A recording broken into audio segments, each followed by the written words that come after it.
సినిమాలో అల్లు అర్జున్ గారు child artist గా చేశారు. ఆ రోజుల్లో బన్నీ చిరంజీవి గారి సినిమా షూటింగ్ చూడటానికి వెళ్ళాడు.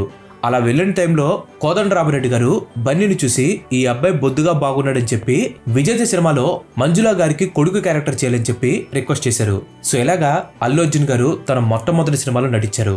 అంతేకాదు అల్లు అర్జున్ గారు కమల్ హాసన్ గారితో కూడా నటించారు. 1985లో వచ్చిన స్వాతి ముత్యం సినిమాలో కమల్ హాసన్ మనవడిలో ఒకటిలాగా అల్లు అర్జున్ గారు యాక్ట్ చేశారు. కానీ 2 సినిమాలు కూడా ఆయన జస్ట్ సరదాగా యాక్ట్ చేసినవే.